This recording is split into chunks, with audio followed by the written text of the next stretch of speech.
I believe architecture is essentially the bridge between humans and nature. True architecture, in my view, listens to the land, the climate, the trees, the sun. It's about creating spaces that breathe with nature, not against it. Hi, I am architect Ritesh Singla. I am co-founder of TAC. We are an architecture studio based in Mohali.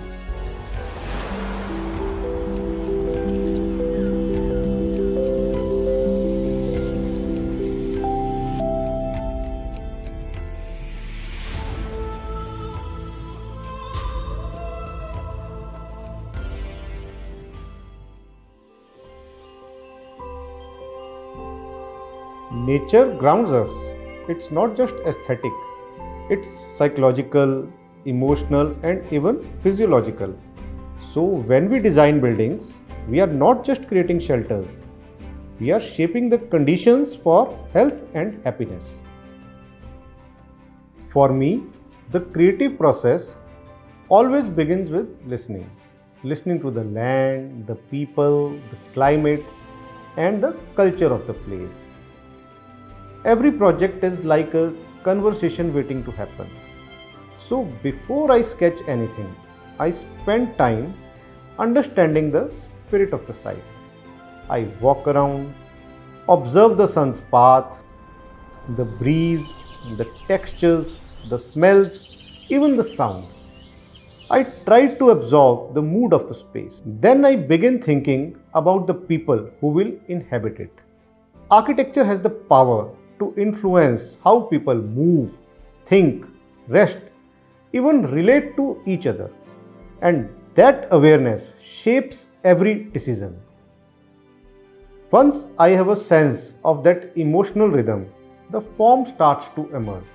How light enters the space, how materials age over time, how the building can feel rooted and respectful. I always try to include elements of nature.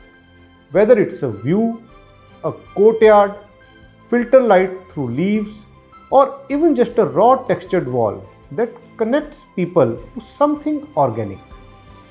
It's a mix of intuition and logic, of dreaming and grounding. In the end, my goal is always the same: to create a space that feels alive, a space that breathes, that ages gracefully, that people don't just use but feel deeply at home. Our surroundings shape us far more than we think. A space filled with light, views of green, and good acoustics can elevate your mood, boost focus, and create a sense of peace. In this residence that we did, the site was facing the site of another house. Good thing was that the client was very clear to have a house which is minimalistic, and they loved texture of concrete.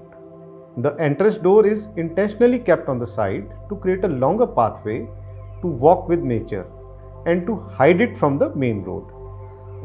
Once we open the door, there is a beautiful foyer which you can say is my most favorite part of this house.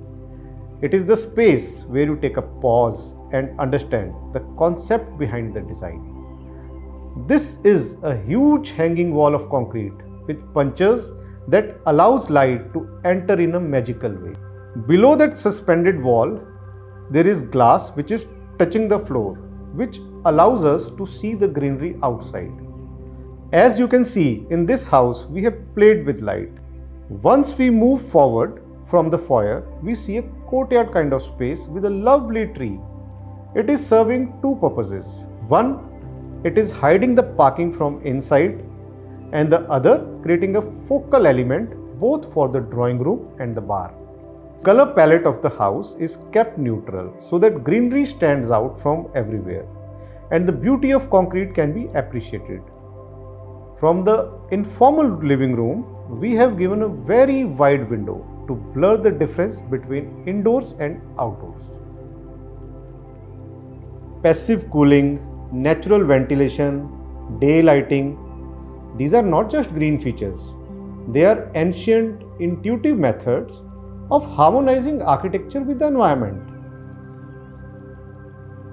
Architecture must become part of the solution. It has a responsibility, not just to reduce harm, but to actively heal.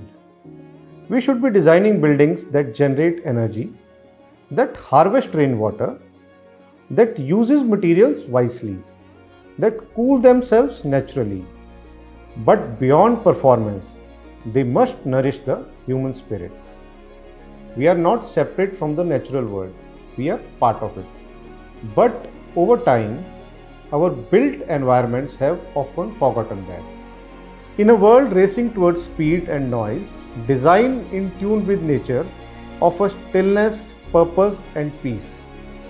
Architecture becomes timeless when it answers to the rhythms of the earth.